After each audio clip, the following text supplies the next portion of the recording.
Caged no more.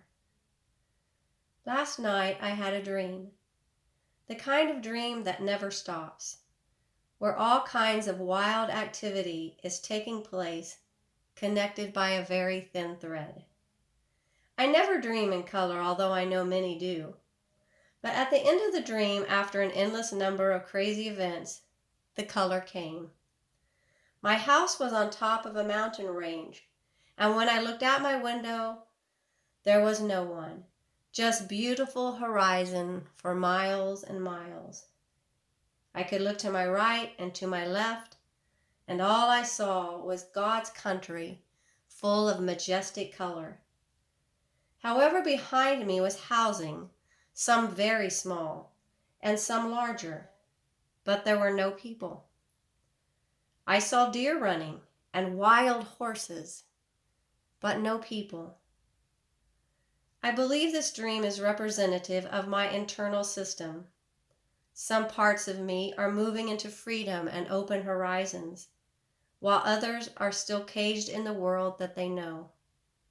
The world of the past, the world of familiarity, and the world that they think they have no choice but to live in. It was an extreme contrast to look in front of me and then look behind.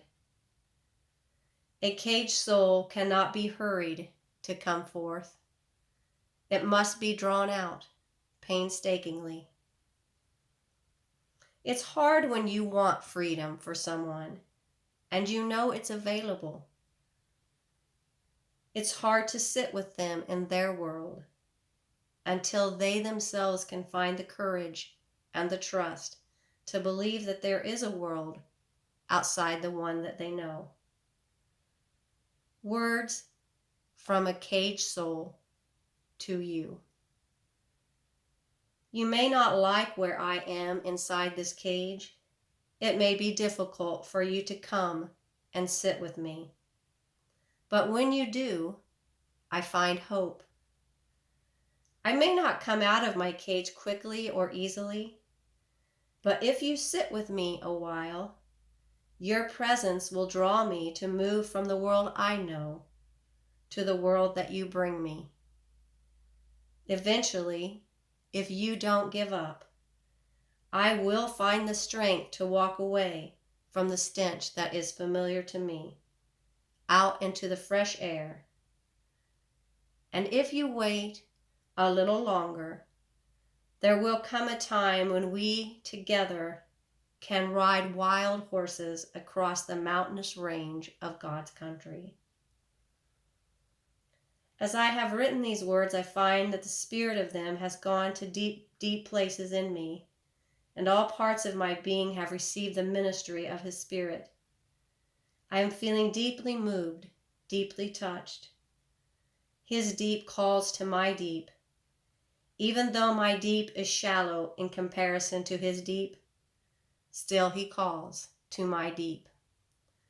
A shaking is felt in these deep places, and a wailing, a silent cry, tears that appear from a subconscious place.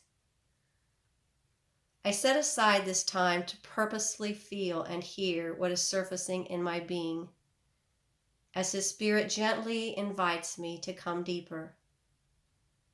It is an invitation that I cannot refuse, for His Spirit is stirring all around me. There is no place to go. I am in the vortex of His betrothal love, which is wooing me into Him, into freedom, into a place where I am caged no more.